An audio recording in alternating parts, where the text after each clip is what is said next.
Me llamo Conrad Monroe. Soy un hombre de 29 años que vive en Portland, Oregón. Mi vida no tiene nada de especial. Solo soy un empleado de correos común y corriente que se levanta temprano todas las mañanas, bebe café negro sin azúcar y camina por las calles húmedas rumbo al trabajo. Me gusta Portland por su clima fresco durante todo el año, las hojas doradas esparcidas en los árboles y la llovizna ligera que parece lavar todo. Pero, siendo sincero, mis días se sienten como un bucle aburrido. Despertar, trabajar, volver a casa, dormir y repetir. Sin novia, sin amigos cercanos, apenas una llamada ocasional de mi madre desde los suburbios. Mi padre, prefiero no hablar de él. Siempre me hizo sentir como una carga. Cada mañana, el camino desde mi apartamento hasta el estacionamiento me obliga a atravesar Thaywood Park. Es un pequeño parche de verde en medio de la ciudad. Senderos de piedra, un estanque pequeño, unos cuantos bancos desgastados. Siempre disminuyo el paso cuando paso por ahí. Quizá porque es el único momento del día en el que realmente me siento vivo y no simplemente existiendo. El aire matutino en Thaywood siempre huele a tierra húmeda y hojas en descomposición, mezclado con el gorjeo de los gorriones escondidos en las ramas. Camino despacio, respirando hondo, tratando de olvidar la pila de facturas y la presión del trabajo. El estacionamiento está al otro extremo del parque, donde dejo la vieja camioneta de correos. Son unos 10 minutos de trayecto, pero me gusta que sea así. Me ayuda a prepararme para otro largo día repartiendo correo de puerta en puerta. Y entonces, a lo lejos, lo veo de nuevo. Ese niño, Milo Sutton, un chico sin hogar de 12 años cuyo nombre conocí por unas cuantas conversaciones sueltas. Está acurrucado en el mismo banco de siempre, bajo el enorme y antiguo roble. Su tronco gigantesco lo protege del viento matutino como si fuera un viejo guardián.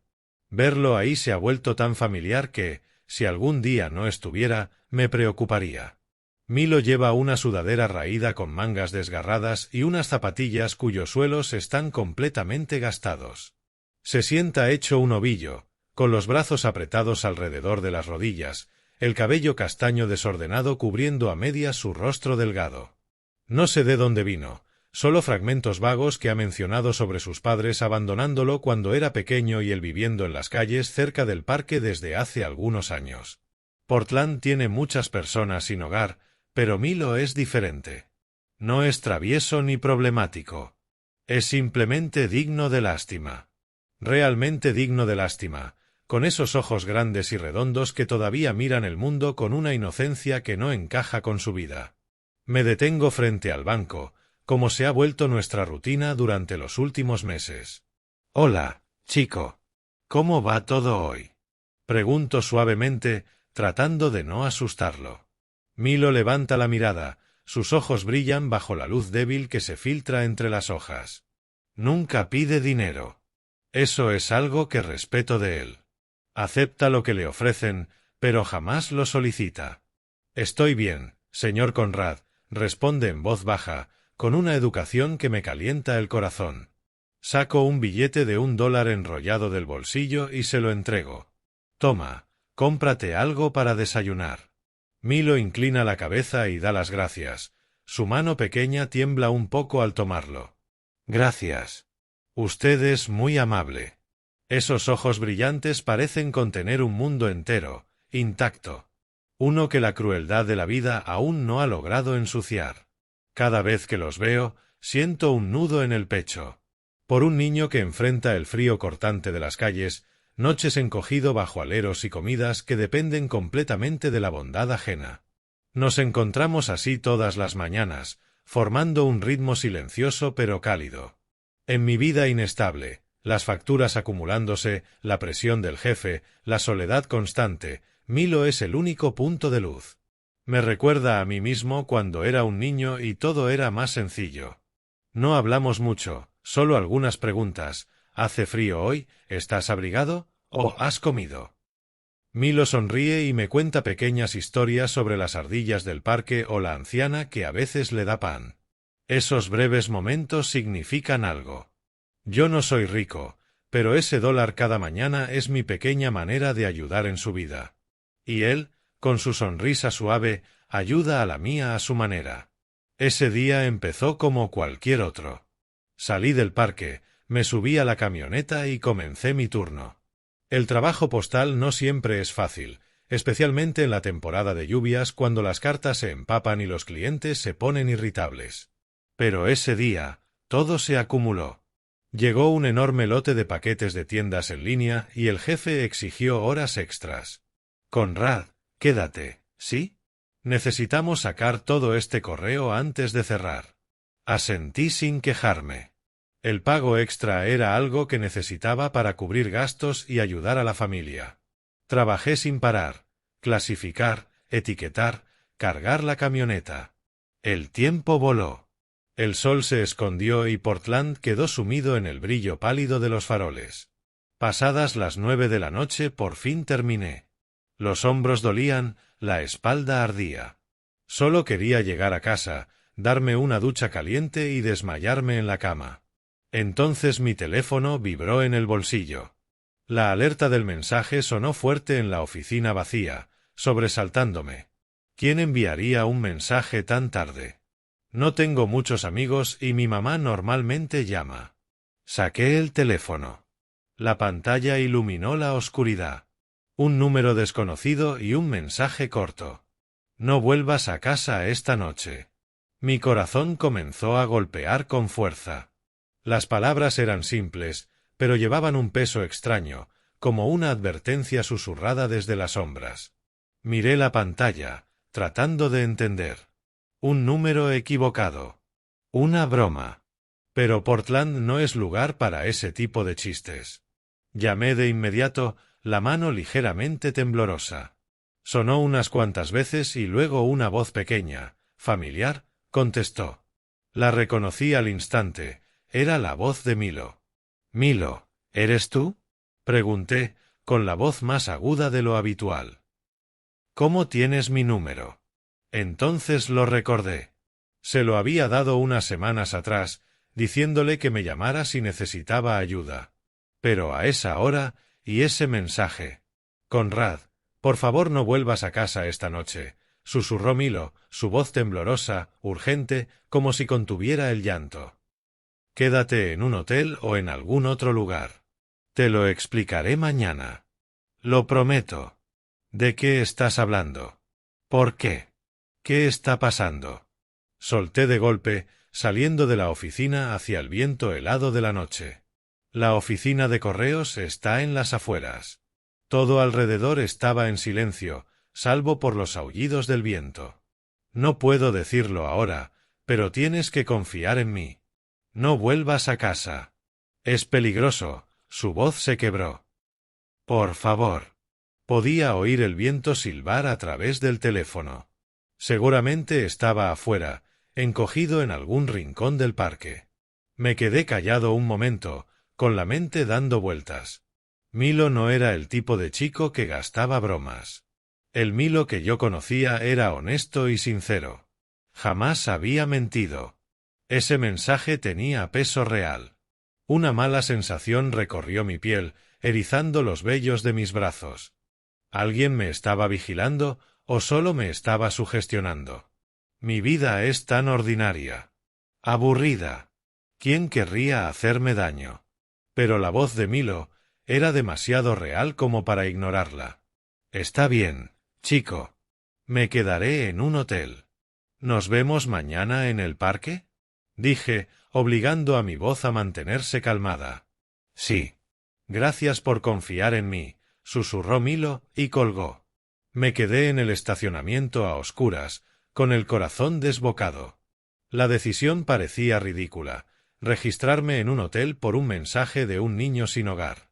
Pero mi instinto gritaba que lo escuchara. Subí al auto, conduje hacia mi barrio y elegí el motel más barato que encontré. Un lugar viejo con un letrero de neón parpadeante. «Habitación sencilla por una noche», le dije al recepcionista somnoliento. La habitación olía a humedad, pero no me importaba. Me tumbé en la cama, mirando el techo, con la mente hecha caos. ¿Qué había visto Milo? ¿Por qué estaba tan asustado? No sabía que esa decisión, Esa elección aparentemente irracional y guiada por el miedo acababa de salvarme la vida. Esa noche, mientras yo me removía sin descanso en una habitación de motel, algo terrible estaba ocurriendo en mi apartamento y todo estaba a punto de cambiar para siempre. A la mañana siguiente desperté en la habitación estrecha, con la cabeza aún zumbando como si la noche hubiera sido puro desorden. La luz débil se filtraba por las cortinas delgadas, cayendo sobre el piso polvoriento y desgastado. Me quedé sentado un rato, tratando de ordenar mis pensamientos. Había dormido mal, sueños fragmentados con Milo acurrucado en el parque y ese mensaje extraño repitiéndose sin parar. «No vuelvas a casa esta noche». Esas palabras flotaban como una advertencia de otro mundo. ¿Estaba siendo paranoico? Milo solo era un niño sin techo de 12 años. ¿Cómo podía saber algo sobre mi vida? Pero el temblor en su voz era demasiado auténtico para ignorarlo. Me incorporé, frotándome las sienes, agotado por las horas extras y la falta de sueño. El reloj de la mesita marcaba las 7 de la mañana. Más temprano de lo usual, pero no podía seguir ahí acostado. Por costumbre, tomé el control remoto, esperando que las noticias matutinas despejaran un poco mi mente. La pantalla se encendió y la voz del presentador llenó la habitación. Clima típico de Portland, frío y llovizna leve, luego titulares locales. Estaba a punto de levantarme para preparar café con la máquina barata del rincón cuando la imagen en la pantalla me paralizó. Un incendio enorme llenaba la pantalla. Llamas naranja brillante devorando un edificio de departamentos en plena noche. La cámara recorría los restos ennegrecidos, humo espeso elevándose hacia el cielo. El presentador mencionó un incendio en la zona de Thegwo. Y luego, la dirección. La misma dirección donde yo había vivido durante los últimos 3 años. Mi corazón se detuvo. Un gran incendio se desató en el número 247 de ELM Street, en Thegwo, alrededor de la medianoche. Los primeros informes sugieren que la causa fue una fuga de gas. Afortunadamente, no hubo víctimas. No escuché lo demás. El corazón me cayó a un abismo helado que se extendió por todo mi cuerpo. No. Ese era mi hogar. Mi hogar. Tomé la chaqueta de la silla, ni siquiera me puse los zapatos y salí corriendo de la habitación. La puerta se cerró de golpe detrás de mí mientras bajaba las escaleras a toda prisa. Afuera, el viento frío de Portland me golpeó el rostro, pero lo único que sentía era un miedo crudo empujándome a correr. Corrí descalzo por las calles conocidas, las plantas de los pies golpeando el pavimento húmedo, la mente hecha un caos. Si hubiera vuelto anoche, ¿estaría muerto ahora mismo? ¿Qué sabía Milo? ¿Por qué me advirtió? Las preguntas giraban sin control, empujándome a correr como si pudiera escapar del horror. Thegwo normalmente es tranquilo por las mañanas. Hojas doradas en los árboles, olor a pan recién hecho de la panadería cercana. Pero ese día, todo era distinto. Desde cuadras antes se escuchaba el eco de las sirenas alejándose y el olor acre del humo impregnaba el aire. Cuando llegué, toda el área estaba acordonada con cinta amarilla brillante. Policías en cada esquina. Me detuve, jadeando, y entonces lo vi. Mi pequeño apartamento, el único lugar al que había llamado hogar en 3 años, era ahora un montón de cenizas negras. Las paredes derrumbadas, los marcos de las ventanas convertidos en carbón, el techo reducido a escombros dentados. Aún flotaba humo y charcos de agua de las mangueras se acumulaban en el suelo. Me quedé congelado, como si mis pies se hubieran hundido en el pavimento. Un dolor punzante retorció mi pecho, como si alguien lo apretara con un puño. Todo por lo que había trabajado. El viejo sofá que compré en el mercadito. Las fotos familiares en la pared. Mi cuaderno de trabajo. Incluso la cafetera barata. Todo se había convertido en ruinas irreconocibles. Había dedicado años de esfuerzo a convertir ese espacio en un refugio frente a mi vida solitaria. Y ahora, todo borrado en una sola noche. Las lágrimas me ardieron en los ojos, pero las contuve. Una mano suave tocó mi hombro. Me giré y vi a la señora Gracelan, Mi amable vecina mayor, la misma que siempre charlaba conmigo cuando le entregaba el correo. Una mujer de unos 70 años, cabello blanco recogido en un moño y su clásico cardigan de cuadros. Su rostro estaba lleno de preocupación, sus ojos cálidos, como si miraran a un hijo. Conrad, santo cielo. Tuviste tanta suerte. No estabas en casa anoche, ¿verdad? Gracias a Dios estás bien. Asentí, con la voz atrapada en la garganta. Señora Gracelán, ¿qué pasó? No tenía idea. Ella apretó mi mano con fuerza, la voz temblorosa mientras contaba todo. Cerca de la medianoche, una explosión sacudió el vecindario como si hubiera estallado una bomba. Luego, las llamas iluminaron el cielo. Todos despertaron en pánico, la gente corriendo a la calle, perros ladrando, sirenas acercándose.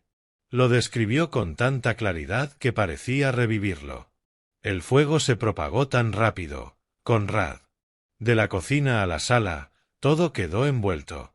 Llamé al 911 enseguida, pero cuando llegaron, tu lugar ya casi estaba destruido. Gracias al cielo no se extendió a los otros departamentos. Según ella, el incendio fue controlado a tiempo y nadie salió herido. Hablaba con suavidad, intentando consolarme, pero solo me hacía temblar más. Yo había estado a centímetros de la muerte. Si no hubiera sido por el mensaje de Milo, ahora mismo estaría entre esas cenizas, irreconocible. Gracias, susurré, con la voz quebrándose. La señora Gracelán me abrazó, luego negó con la cabeza, triste. ¿Dónde estabas anoche para tener tanta suerte? Tu departamento quedó completamente destruido. ¿Necesitas algo? Puedes quedarte en mi casa. Negué otra vez y me quedé allí, en silencio, mirando las ruinas.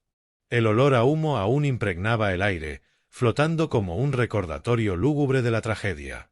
Pensé en los pequeños recuerdos, mi taza favorita, la carta de mamá del año pasado, el libro que estaba a medio leer. Todo perdido. El dolor era abrumador, pero debajo de él había miedo. Esto no había sido un accidente cualquiera. Milo sabía algo. Un rato después, cuando logré recomponerme por fuera, caminé directo a la estación de policía más cercana. Sentía las piernas pesadas, pero necesitaba respuestas. La estación estaba a unas pocas cuadras, un edificio gris con una bandera estadounidense ondeando afuera. Entré. El aire era frío y olía a papel y a café quemado. Un oficial joven, de apellido Ramírez, me atendió en el mostrador. Soy Conrad Monroe, dije, con la voz temblorosa. Mi apartamento en ELM Street se incendió anoche. Necesito saber qué pasó. Asintió y me llevó a una sala privada. Confirmaron todo de inmediato. El incendio se reportó a la 1 de la madrugada. Causa preliminar, una fuga de gas. El oficial habló con profesionalismo, pero también con empatía. Estas cosas pasan más seguido de lo que piensa, señor Monroe. Tuberías viejas, una pequeña fuga, una chispa de la estufa, y todo estalla rápido. Me quedé escuchando, sintiéndome vacío. Les dije que no había estado en casa por un asunto repentino y pedí más detalles. Me mostraron fotos de la escena, cenizas, la estufa carbonizada, y un escalofrío recorrió mi espalda. Luego tomaron mi declaración.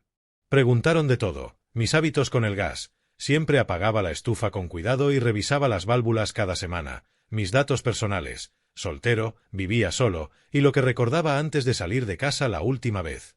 Salí ayer a las 6 de la mañana. Todo estaba normal, dije, esforzándome por recordar cada detalle. ¿Gente extraña cerca del edificio? Negué.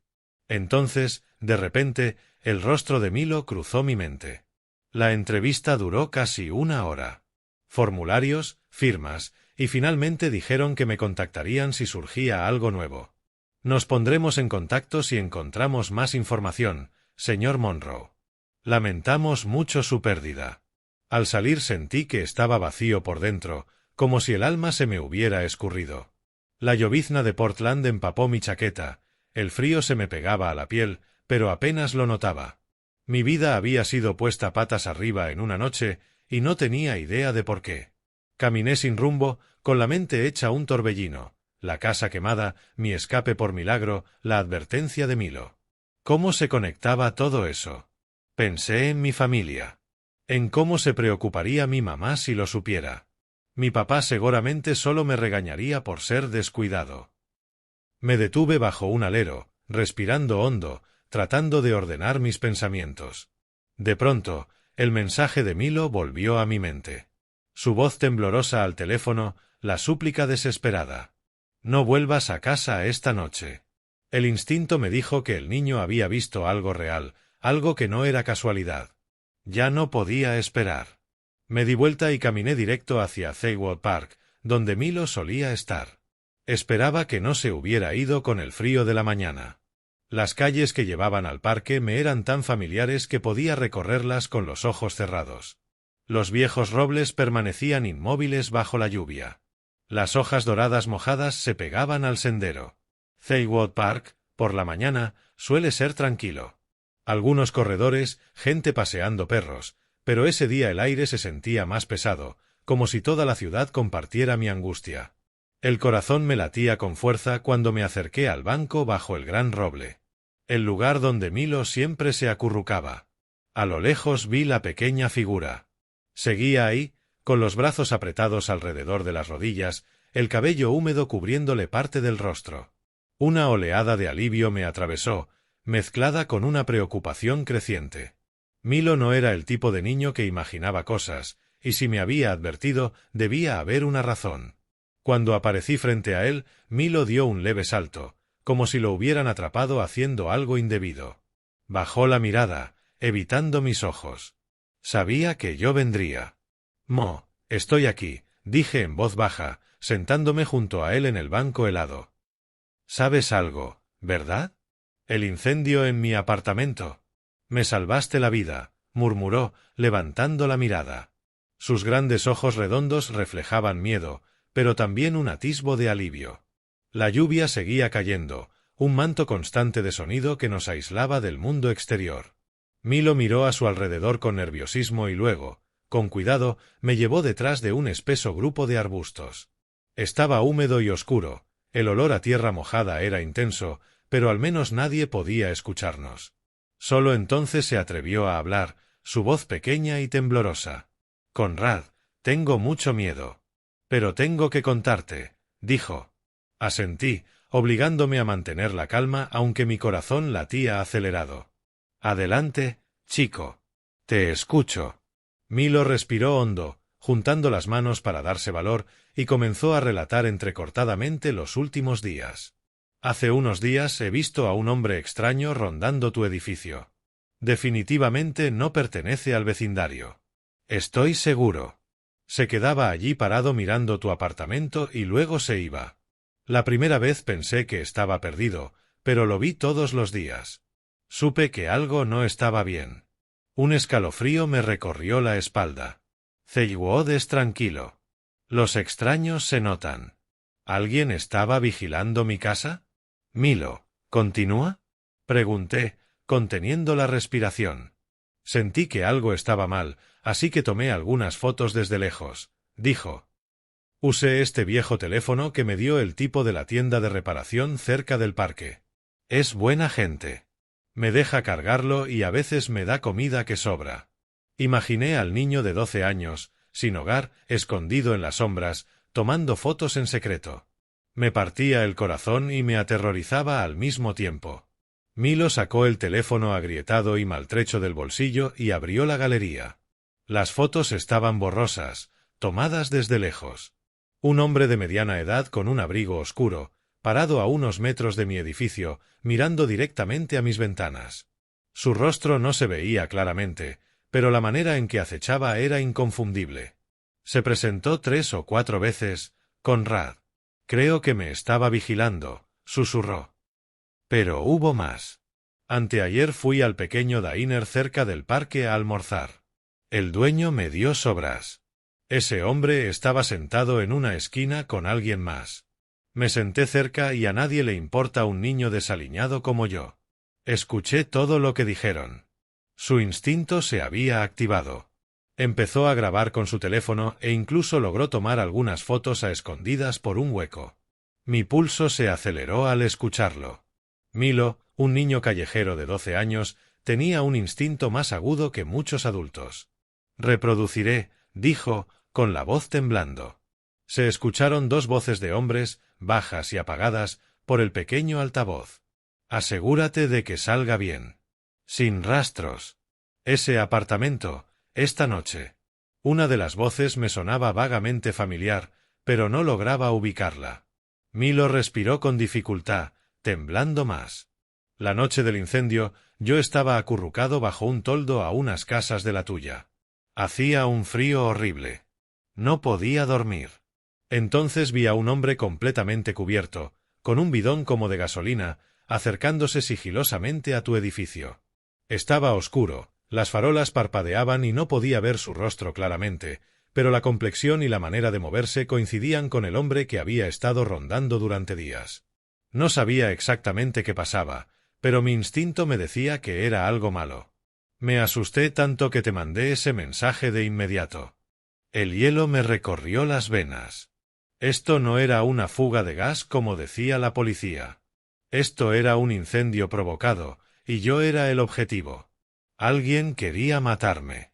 La lluvia afuera caía más fuerte, como intentando ahogar todo. «Déjame ver todas las fotos en tu teléfono», dije, con voz tensa. Milo me lo pasó. Mis manos temblaban mientras repasaba cada imagen. Fotos del acechador, la grabación apagada con su claro propósito. Y luego, en una de las fotos del diner, el hombre sentado con el otro no era un extraño. Era mi hermano Liam Monroe. Su rostro era inconfundible. Cabello desordenado, esa media sonrisa familiar. Una ola de asfixia me golpeó como si alguien me apretara la garganta. Mi propio hermano, criado conmigo, compartiendo la infancia conmigo, sentado con ese hombre, hablando de algo oscuro. Me obligué a mantener la calma, copiando todo del teléfono de Milo, fotos, grabaciones, marcas de tiempo, en el mío, aún con las manos temblando. Antes de irme, abracé fuertemente a Milo y le dije: «Me salvaste la vida, chico. Te debo todo». Milo levantó la mirada, ojos brillantes. «Ten cuidado, Conrad. Tengo miedo de que vuelvan». Asentí, pero mi mente estaba en caos. Liam, ¿cómo podía estar involucrado? Sí, estaba endeudado, desempleado, su vida en ruinas.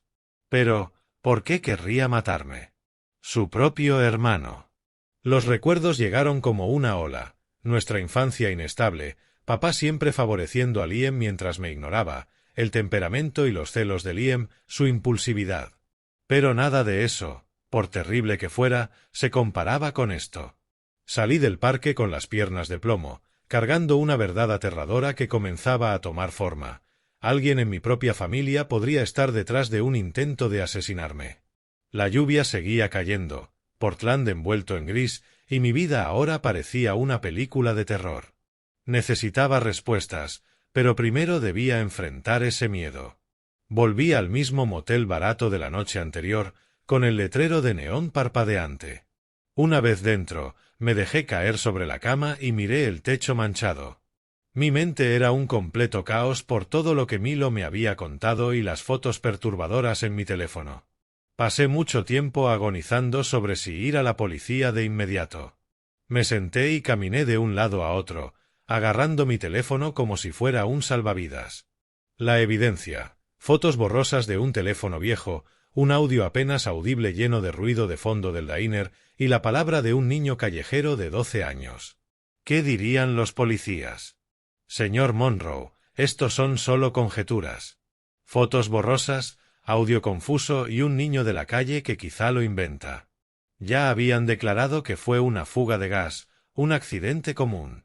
Si entregaba lo que tenía, podrían reírse o, peor, hacer una investigación a medias que alertara al culpable. Liam lo sabría, y si realmente estaba involucrado, sería aún más peligroso. No, esto no era suficiente para acusar a nadie. Necesitaba pruebas sólidas, no fragmentos sueltos. A la mañana siguiente volví a mi ruta de siempre, actuando como si nada hubiera pasado. Me levanté temprano, me puse el uniforme postal, bebí café negro de la máquina barata del motel. Las calles de Portland seguían húmedas, el olor a tierra mojada mezclándose con pan fresco de la panadería cercana. Conduje la ruta, entregué paquetes, forzando una sonrisa cuando los vecinos comentaban: «Se te quemó la casa, Conrad. Vaya suerte la tuya». Asentí, hablé un poco, pero el corazón me pesaba como un bloque de piedra. Cada parada me hacía pensar en Milo y en Liam. Todavía no podía creer que mi propio hermano pudiera estar involucrado en un intento de asesinarme. Liam, 25 años, desempleado, sumido en deudas, todavía viviendo de nuestros padres. No habíamos tenido cercanía desde que me mudé, pero llamaba de vez en cuando para preguntar o pedir dinero. La última vez que nos vimos, bromeaba sobre un nuevo trabajo. Ahora me doy cuenta de que probablemente era mentira. ¿Por qué Liam haría esto? Para protegerme y descubrir la verdad, decidí contratar un investigador privado. No era rico, pero mis ahorros lo permitían.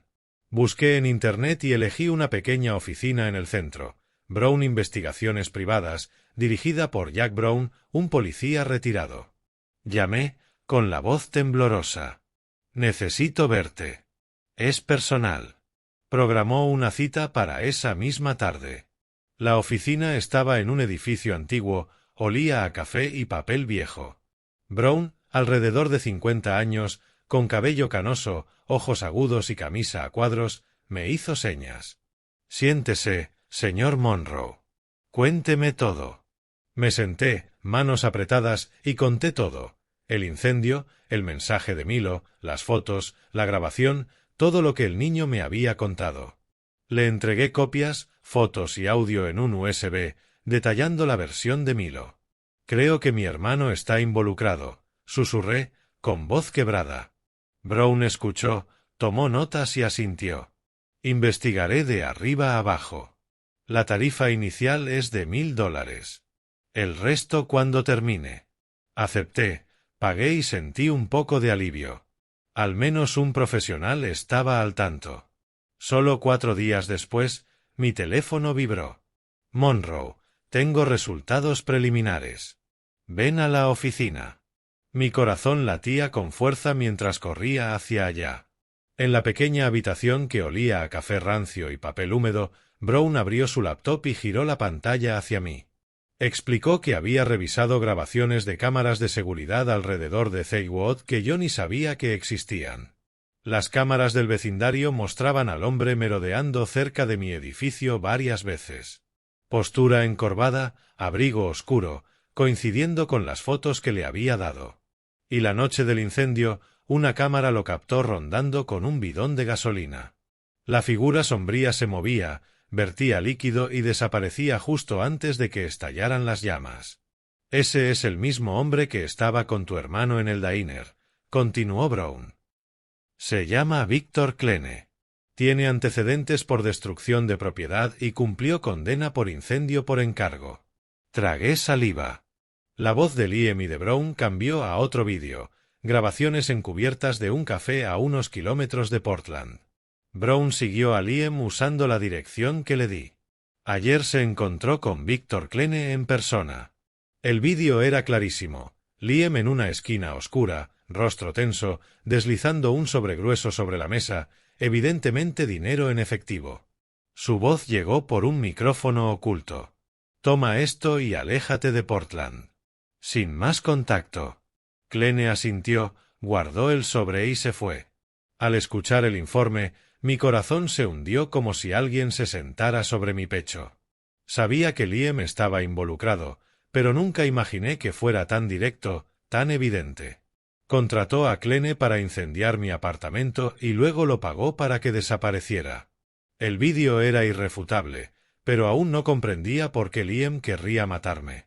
Dinero, celos o algo más profundo de nuestra infancia rota. Brown puso una mano en mi hombro. ¿Quieres que lleve esto a la policía ahora? La evidencia es sólida. Negué con la cabeza. Necesitaba tiempo para pensar. Salí de la oficina, mente más caótica que nunca. La lluvia seguía cayendo, pero ahora parecía lágrimas por la confianza perdida para siempre. Los días siguientes fueron un infierno. Volvía al motel, pero no había una sola noche de sueño real. No podía concentrarme. La ruta postal se convirtió en una carga. Empujaba el carrito, entregaba paquetes, pero mis manos temblaban y los ojos se movían constantemente por miedo. Cada figura desconocida en la calle me hacía sobresaltarme, imaginando a Clene acechando con un bidón. Apenas comía, comida rápida fría de puestos en la carretera que apenas podía tragar. Mi vida se había convertido en un bucle de pesadilla, despertar con miedo, trabajar en pánico, noches llenas de preguntas sin respuestas. ¿Por qué, Liam? Éramos hermanos. Aunque no fuéramos cercanos, seguíamos siendo sangre. Después de tantas noches sin dormir, supe que no podía cargar este secreto solo. Llevarlo conmigo lentamente me mataría. Necesitaba contarlo. Necesitaba a alguien en quien confiar. La única persona que me quedó en mente fue mamá, Penélope Monroe. Siempre había sido mi roca, la que nunca se apartó de mí. Tenía 58 años, veterinaria en las afueras de Portland, siempre cálida y paciente. La llamé tratando de mantener la voz firme. «Mamá, necesito verte. Hay algo importante que debo contarte». Sonaba preocupada pero suave, como siempre. «Mañana en la cafetería cerca de tu clínica, ¿de acuerdo?», dije. Aceptó de inmediato. La pequeña cafetería estaba en las afueras, un lugar tranquilo que olía a café recién molido y pan tostado. Siempre nos reuníamos allí para hablar de asuntos serios. Llegué temprano, me senté en la esquina con una taza de café caliente. La lluvia golpeaba las ventanas como si llorara por mí.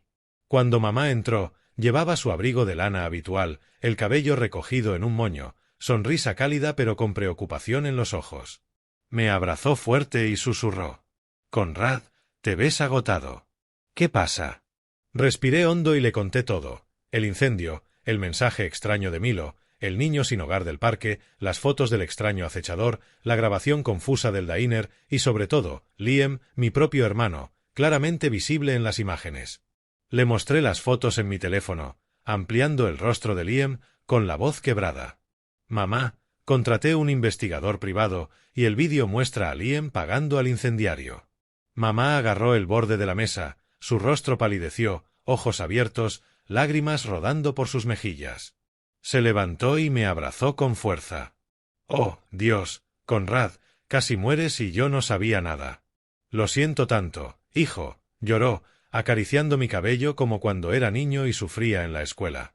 Estaba aterrada de que su hijo mayor hubiera estado al borde de la muerte, y ese miedo la hizo temblar. La abracé, intentando confortarla. «Estoy bien, mamá». «Gracias a Milo, me avisó a tiempo», dije. Ella negó con la cabeza, voz entrecortada. «¿Cómo pudo pasar esto, Liam? Tu hermano, no puede ser». Tras un rato, cuando se calmó y se sentó con un vaso de agua, habló con voz baja pero clara. «Últimamente he notado algo extraño entre tu padre, Greg, y Liam». Susurraban en el estudio y se callaban al instante cuando entraba. Pensé que eran asuntos de hombres, pero ahora... No terminó la frase, pero fue suficiente para darme un escalofrío. No esperaba que papá, Greg Monroe, estuviera involucrado en intentar hacerme daño. Una sensación de ahogo subió por mi pecho, como si alguien apretara mi garganta. En ese instante, recuerdos enterrados surgieron de golpe. La infancia oscura donde Liam recibía todo el favor de papá mientras yo era constantemente señalado como inútil e incompetente. «Arruinas todo lo que tocas, Conrad», gritaba papá, rojo de rabia. No importaba lo que hiciera Liam, lo que rompiera o gastara, siempre era perdonado. El que recibía gritos, castigos o debía asumir la culpa era siempre yo. Recordé cuando Liam rompió el jarrón antiguo de la abuela. Papá me regañó por no vigilar a mi hermano. Cuando Liam faltaba a la escuela para salir, me encerraban a mí por dar mal ejemplo. Liam, impulsivo, 25 años, con deudas, desempleado, viviendo aún de nuestros padres, siempre era excusado.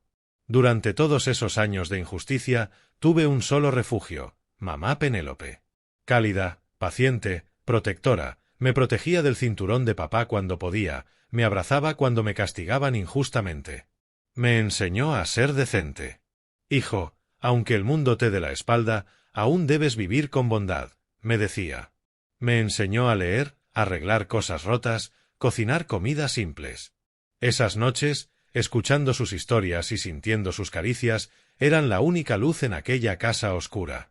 Cuando me fui de casa a los 18, pensé que había escapado de esa infancia maldita. Me mudé a Portland, trabajé duro en la oficina de correos, viví independiente, pero el control de papá aún me seguía. Llamaba exigiendo dinero para la familia. Los tiempos son difíciles, el hijo mayor debe ayudar, obedecía, apretando los dientes, enviando ahorros, $200 un mes, 300 el siguiente, aunque luchara con mis propias cuentas y comiera frugalmente. Me quedé congelado, con escalofríos recorriéndome la columna como si me hubieran vertido agua helada. Mi padre y mi hermano estaban conspirando para matarme por $4 millones. No era un simple conflicto, ni un celos pasajero. Era asesinato motivado por pura codicia. Agarré el borde de la mesa, la mente dando vueltas sin control. Papá, el hombre al que temía y respetaba a pesar de su severidad, era el cerebro detrás de todo. Liam, mi hermano, su cómplice. Hablaban de ello con la misma naturalidad con la que se habla del clima, planeando fingir un accidente para encubrir sus rastros. Si no hubiera sido por Milo, si no hubiera sido por mamá, estaría muerto. El miedo y la rabia me hicieron temblar, las lágrimas me picaban los ojos, pero las contuve. Me asombró aún más darme cuenta de que mis abuelos, las dos personas que me habían dado el amor más puro y dulce, habían cuidado de mí con tanta dedicación. Ya no estaban. Pero su último regalo no era solo dinero. Era la fe en que merecía un futuro digno. Recordé las tardes en su casa. El abuelo enseñándome a arreglar relojes viejos, la abuela horneando galletas. Ellos veían la injusticia de papá. Así que, en secreto, establecieron el fideicomiso para mí. Para cuando cumpliera 30 años, cuando realmente fuera adulto.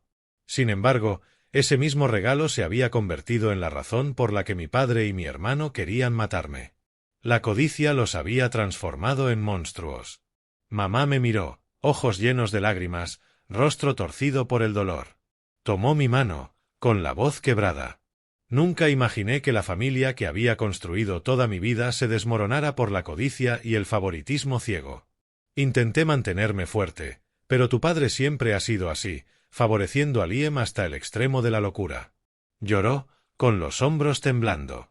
Y en ese instante, parecía décadas mayor. Toda su vida como veterinaria había sido para curar animales, pero su propia familia estaba destrozada. Puse una mano en su hombro para reconfortarla.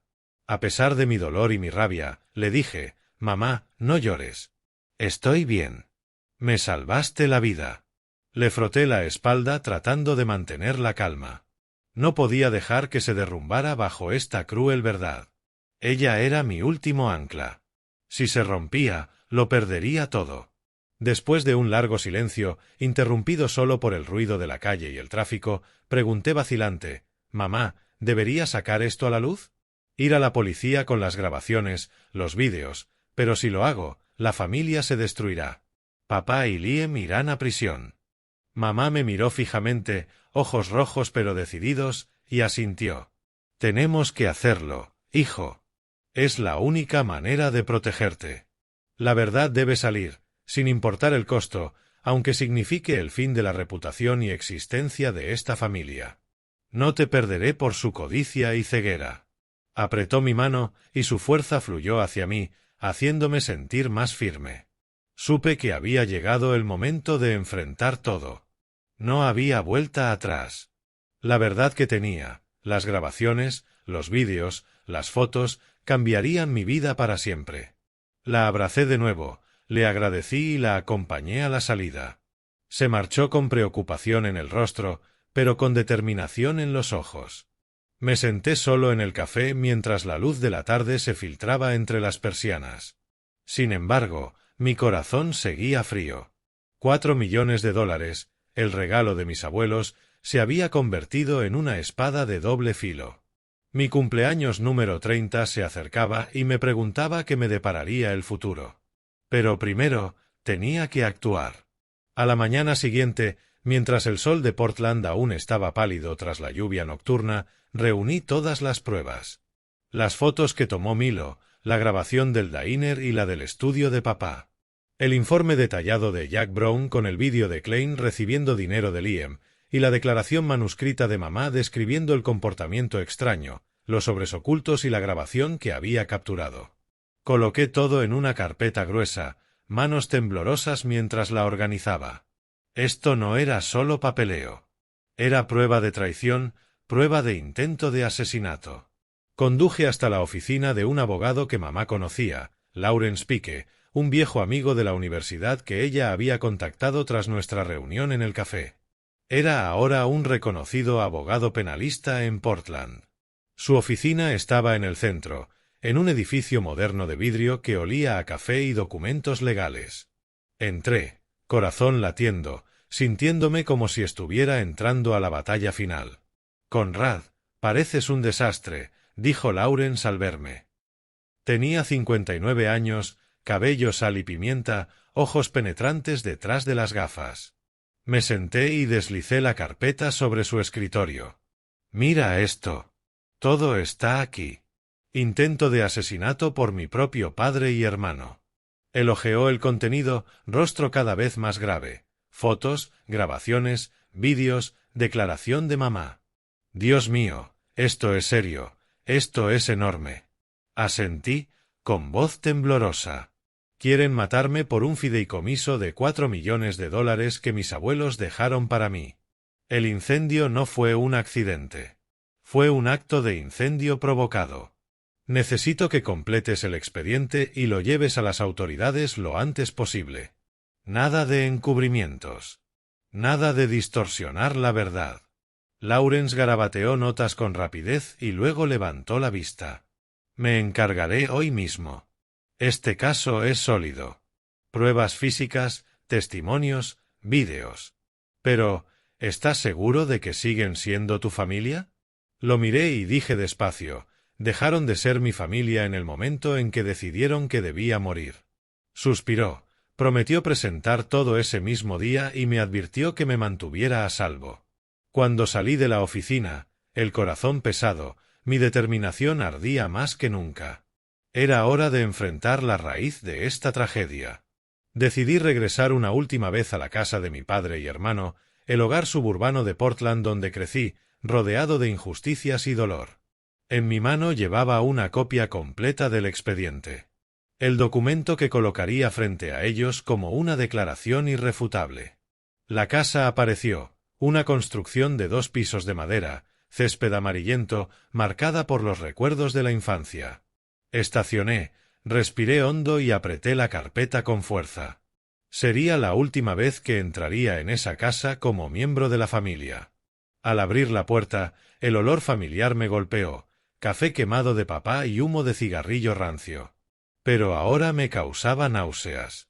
Papá, Greg, estaba sentado en la sala leyendo noticias militares, rostro severo enmarcado por la barba plateada. Liam estaba cerca, desplazándose por su teléfono, demacrado por las deudas y el desempleo. Mi aparición repentina los paralizó. Papá bajó el periódico. Liam levantó la cabeza, pero rápidamente recuperaron una calma aterradora, como si se hubieran preparado para este momento. Conrad, ¿qué diablos haces aquí sin avisar? Gruñó papá con su habitual tono autoritario.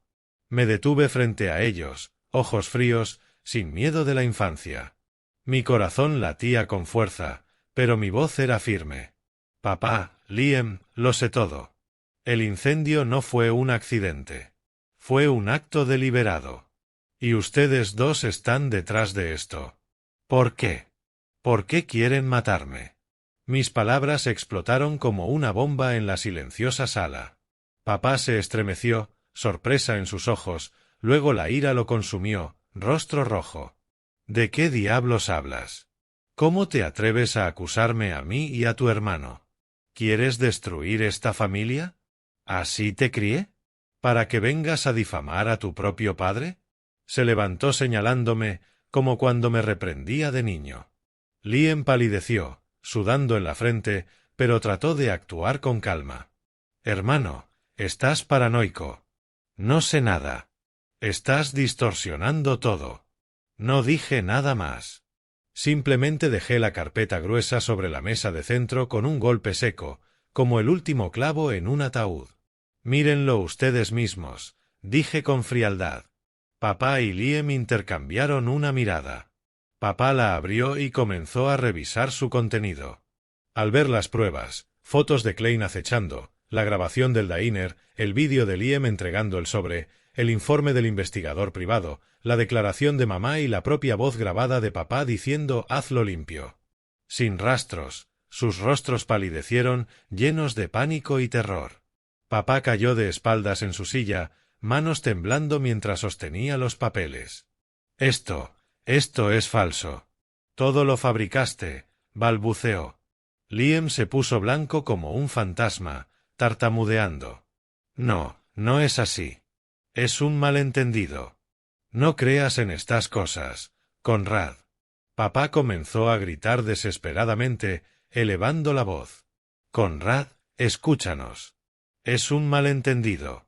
Cálmate, hijo. Nadie demanda a su propia familia.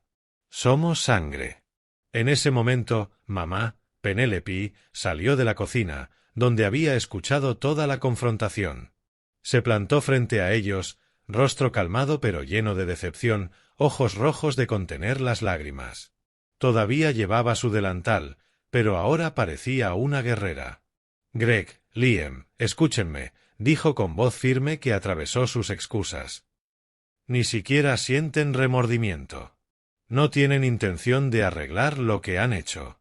Escuché todo, desde el plan de matar a Conrad por el fideicomiso hasta sus susurros secretos. Declaró con claridad, sin titubeos, estoy con Conrad. Testificaré en la corte y contaré toda la verdad sobre lo que escuché y vi. Los sobres, las conversaciones, todo. Papá rugió al instante, rostro contorsionado de furia, señalándola. Traidora. Venderías a tu esposo y a tu hijo. Estás destruyendo esta familia. Sal de mi casa ahora mismo. Su voz resonó como órdenes militares antiguas, pero ahora sonaba débil y hueca. Liam permaneció en silencio, cabeza baja, hombros temblando. Sabía que todo había terminado. No había vuelta atrás. Solo permaneció allí, pálido, sosteniendo su teléfono, sin palabras. La sala estaba sofocante, con olor a café rancio mezclado con la respiración áspera de papá. Tomé la mano de mamá, apretándola para que sintiera mi fuerza, y la guié fuera de esa casa podrida. Caminamos hacia la puerta, dejando atrás los gritos, la ira y las acusaciones. «Te arrepentirás, ingrato», gritó papá tras nosotros, pero no miré atrás. El viento suburbano golpeaba mi rostro, frío, pero mi corazón se sentía extrañamente ligero, como si finalmente me hubiera liberado de las cadenas que me habían atado durante décadas. Mamá lloraba a mi lado, pero caminaba recta, sin mirar atrás. Subimos al coche y nos alejamos de esa casa para siempre. En el camino de regreso a Portland, mamá susurró. «Hijo, estoy contigo». Asentí, con lágrimas recorriendo mis mejillas. «Gracias, mamá. Ahora pagarán por lo que hicieron». Los días siguientes a ese enfrentamiento pasaron en un extraño limbo, como esperando que una tormenta estallara. Llevé a mamá al motel por el momento. Ella se quedó en la habitación contigua a la mía, y pasamos el tiempo consolándonos mutuamente. Mamá lloraba mucho, hablando de todos los años que había intentado mantener unida a la familia, solo para que todo se viniera abajo ahora. Yo escuchaba, la animaba y trataba de contener la ira que aún ardía dentro de mí. «Lo superaremos, mamá», dije, aunque yo mismo luchaba con el dolor de la traición. Me mantuve en contacto con el abogado Samuel Porter, quien había asumido el caso completo después de que Lawrence Pique lo remitiera para mantenerme actualizado. El expediente ya se entregó a las autoridades, me dijo por teléfono, voz profesional pero con simpatía. «Actuarán rápido. Tú y tu mamá deben prepararse». Asentí, aunque él no podía verme, sintiéndome como si una bomba acabara de activarse. Una vez que las autoridades recibieron el dossier de Samuel Porter, la investigación se aceleró, más rápido y decisiva de lo que esperaba. Me llamaron para confirmar detalles y luego citaron a Greg y Liam para interrogarles y aclarar todo. Podía imaginar a papá entrando a la comisaría con su rígida postura de exmilitar, pensando que intimidaría a todos con su voz autoritaria. Liam, probablemente pálido como un fantasma, sudando, intentando mantener la calma falsa. Bajo la presión de los investigadores y con pruebas sólidas, enfrentados a vídeos, grabaciones y rastros financieros, ni Greg ni Liam pudieron mantener sus mentiras. Comenzaron a contradecirse. Papá culpó a Liam por arruinar todo. Liam dijo que solo estaba ayudando un poco a papá. Al final, confesaron todo, la intención de matarme por el fideicomiso, contratar a Klein para incendiar mi apartamento y pagarle para que desapareciera. Samuel me llamó. Lo admitieron todo, Conrad. Las pruebas eran demasiado fuertes. No pudieron negarlo. Mi corazón latía con fuerza, mezcla de alivio por haber sacado la verdad y dolor porque mi propia familia había confesado querer matarme.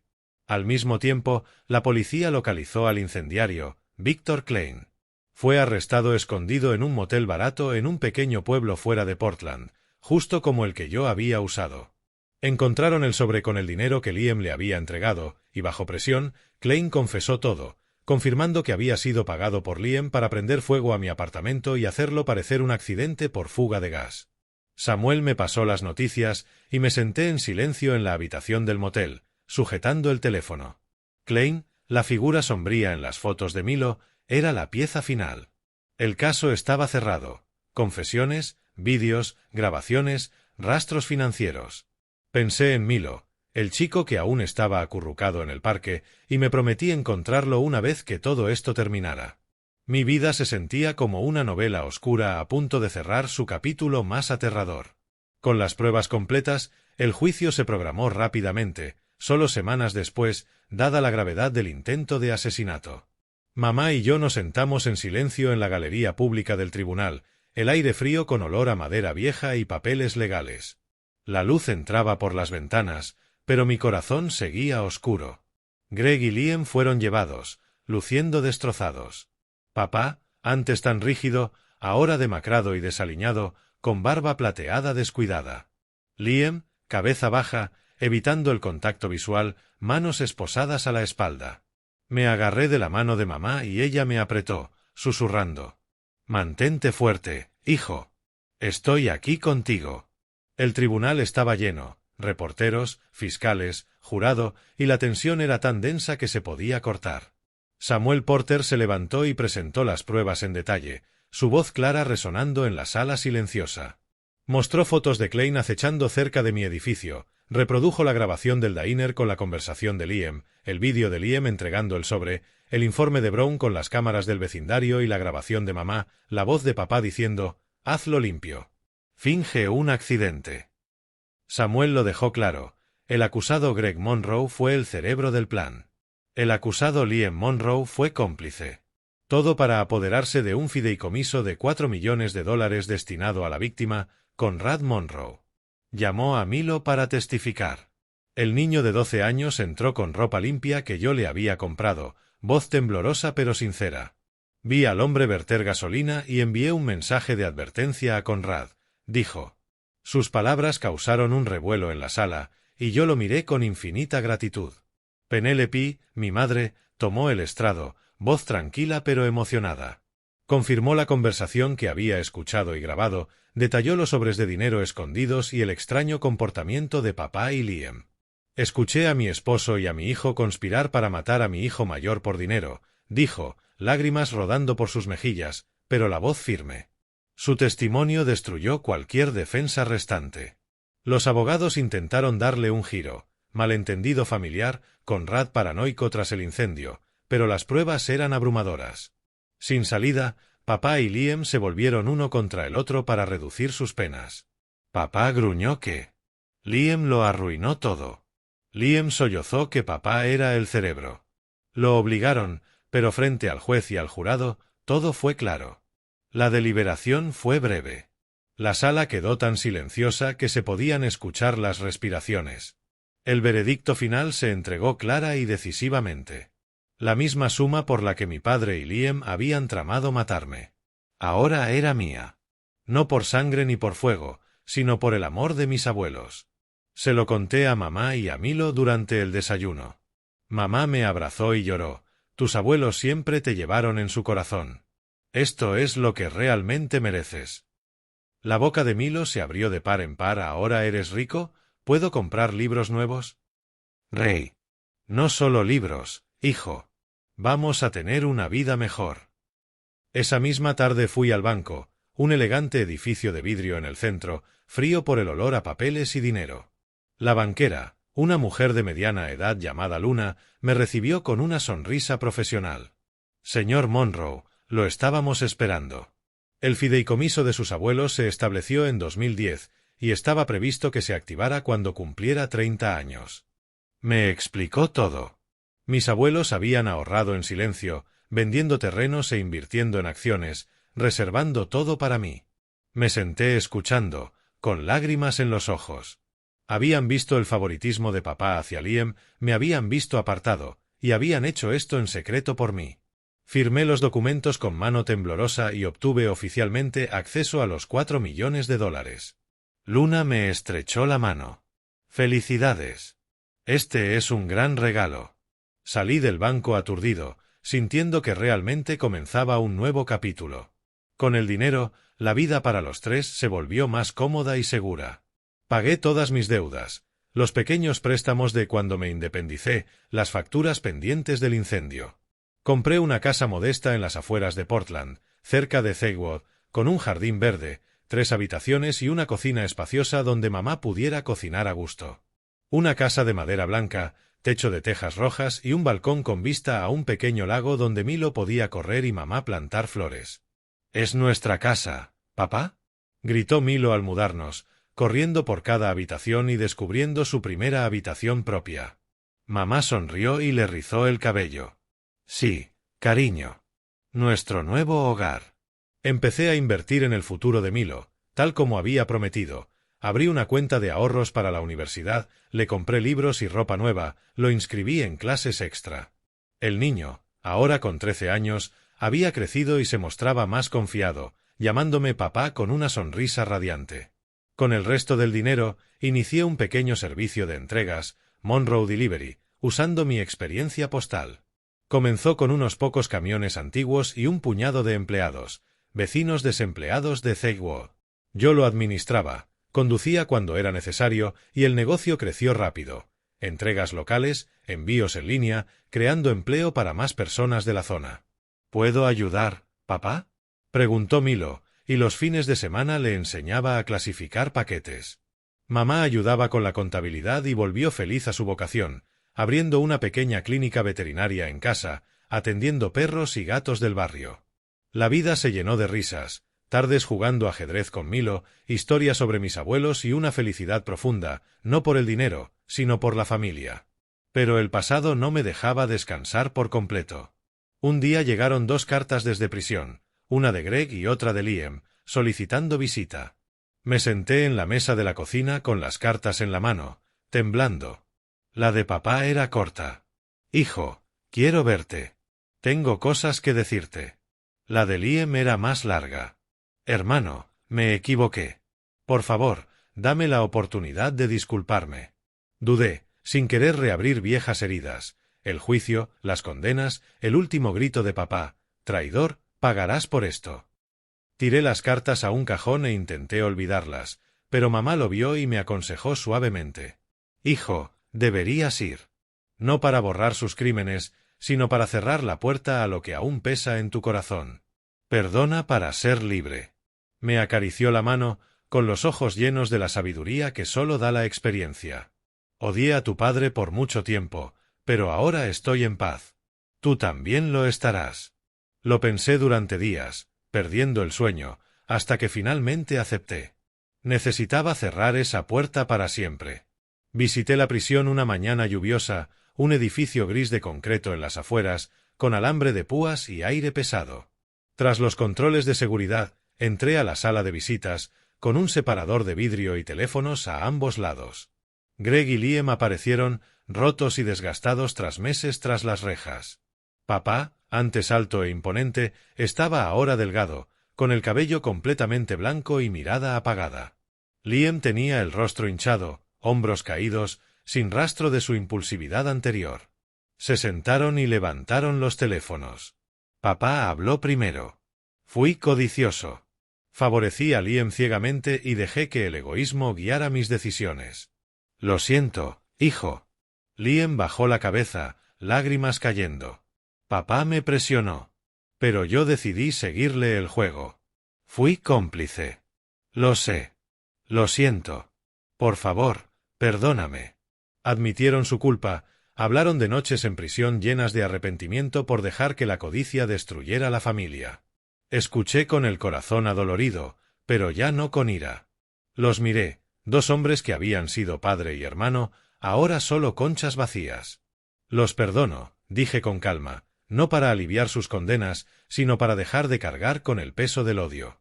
Los perdono para poder seguir adelante. No borré lo que habían hecho, ni el incendio, ni la conspiración, ni cambié sus condenas. Ellos cargarían con las consecuencias de por vida. Papá lloró. Gracias, hijo. Liam asintió en silencio. La visita fue breve.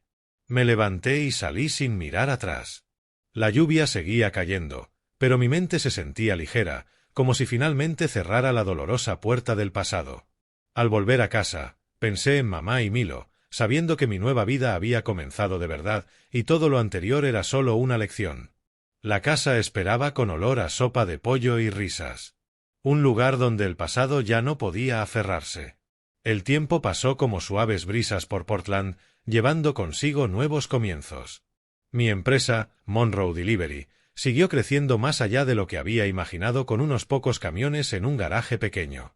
La demanda de envíos aumentó con el auge del comercio electrónico. El personal creció de 5 a 20, la mayoría vecinos de Thaywood que había conocido en mis días de correo. Personas antes desempleadas o con dificultades ahora tenían trabajos estables, y me sentía orgulloso viéndolos reír durante los descansos. Durante la firma de un contrato con una gran empresa logística del centro, conocí a Rhea Bennett. Tenía 29 años, era gerente de operaciones, cabello castaño brillante recogido y ojos verdes profundos. Rhea era perspicaz, tranquila, siempre analizando problemas con lógica, pero sin perder calidez. Preguntaba por mis empleados y se preocupaba por cómo ayudábamos a quienes lo necesitaban. Nuestra primera reunión fue en una sala de conferencias de vidrio, con olor a café. Nos dimos la mano firmemente. Señor Monroe, este contrato nos beneficiará a ambos. Me gusta cómo su empresa prioriza a la comunidad. Sonreí y le conté brevemente mi historia, de cartero a empresario. Escuchó, con los ojos reflejando comprensión. «Has pasado por mucho, ¿verdad?», preguntó suavemente. En ese instante sentí una conexión extraña, como si alguien pudiera ver las cicatrices invisibles que llevaba dentro. Nuestras posteriores colaboraciones nos acercaron. Desde reuniones sobre entregas hasta cafés rápidos tras el trabajo, Rhea se abrió poco a poco. Me habló de su vida con una madre soltera, su pasión por correr temprano para mantenerse tranquila ante el estrés laboral. Mi propia honestidad, relatos sobre mamá, Milo y la familia que reconstruí, la hicieron abrirse también. Nuestros sentimientos crecieron entre sesiones de trabajo y conversaciones sobre libros. Un año después nos casamos en una pequeña ceremonia en Thaywood Park, el lugar donde todo había comenzado con Milo. Solo mamá, Milo y unos pocos compañeros de trabajo presenciaron. La brisa de Portland era fresca, hojas doradas caían y la atmósfera rebosaba alegría. Rhea llevaba un vestido blanco sencillo. Yo un traje gris. Intercambiamos anillos bajo el viejo roble. Mamá lloró abrazando a Rhea. «Bienvenida a la familia, hija. Te deseo toda la felicidad». Milo, portando los anillos, sonrió de oreja a oreja. «Papá, ahora también tengo mamá». La recepción en casa, con pastel casero y vino modesto, se llenó de risas. Aquella noche, Rhea susurró: «Conrad, me salvaste de la soledad». La abracé, sabiendo que ese amor era la recompensa por todos los años de dolor. Poco después nació nuestra hija, Dahlia Monroe. Inspirados por la resiliencia de la flor que simboliza el renacer, Dahlia llegó en una mañana lluviosa, con ojos brillantes como los míos y la sonrisa suave de Ree. Sosteniéndola por primera vez en el hospital, las lágrimas rodaron por mi rostro. «Papá promete protegerte», susurré, besando su frente. Nuestra familia creció. Abuela Penélope, el hermano mayor Milo, mamá Ree y yo, padre orgulloso, nos mudamos a una casa más grande en las afueras, con jardín, columpio, el jardín de flores de mamá y la habitación rosa pastel de Dahlia, llena de juguetes de madera. Las risas llenaban el hogar. Dahlia lloraba de bebé, Milo la molestaba cariñosamente, Ree cantaba nanas y mamá contaba cuentos. Nunca imaginé tener esto, un hogar real, donde despertar cada día era pura alegría. Mamá estaba más saludable y en paz que nunca. Se jubiló completamente de la veterinaria, pero aún atendía mascotas del barrio gratis, disfrutando a sus nietos, enseñando a Milo a cocinar y contándome historias de mi infancia. Una vez temí haberlo perdido todo, dijo una tarde junto a la chimenea, pero ahora lo tengo todo, hijo, nuera, nieta y nieto. Milo, ahora de 15 años, estudiaba con empeño, soñando con ser ingeniero, siempre haciendo tiempo para Dahlia, empujándola en el columpio, leyéndole cuentos, protegiéndola como un verdadero hermano mayor. Al observar a los tres, Ree, mamá y Milo, riendo en nuestro hogar mientras Dahlia gateaba por el suelo, comprendí cuán afortunado era de haber escapado de la oscuridad del pasado y encontrar este presente. La empresa prosperaba, la familia era feliz y yo, de cartero solitario, me había convertido en esposo, padre e hijo. Un día temprano de otoño, mientras caían hojas doradas, visitamos las tumbas de mis abuelos en el cementerio de las afueras. El viento fresco, hojas cubriendo los caminos de piedra y un cielo inusualmente claro, como una bendición. Llevamos flores frescas, margaritas amarillas, favoritas de la abuela, y nos detuvimos frente a la lápida. Pensé en todo lo que había vivido, la infancia injusta, la noche que escapé de la muerte gracias al mensaje de Milo, la traición por el fideicomiso, las manos que me sacaron del abismo, la protección de mamá, el rescate de Milo, el amor de Ree. Sostuve la pequeña mano de Dahlia, que tenía 1 año y balbuceaba dada, mirando a Ree abrazando a Milo, mientras mamá rezaba en silencio. Estas personas habían construido mi nueva vida desde las cenizas. Habían creado un hogar sólido. Agradecí en silencio a mis abuelos por su último regalo, no solo el dinero, sino la fe en la bondad y un futuro digno. Comprendí que el pasado, por cruel que fuera, me enseñó a valorar el presente y a ser mejor persona. Sin ese sufrimiento, no sabría apreciar esta felicidad, no estaría agradecido con Milo por salvarme, no amaría a Ree tan profundamente, ni enseñaría a Dahlia sobre la bondad.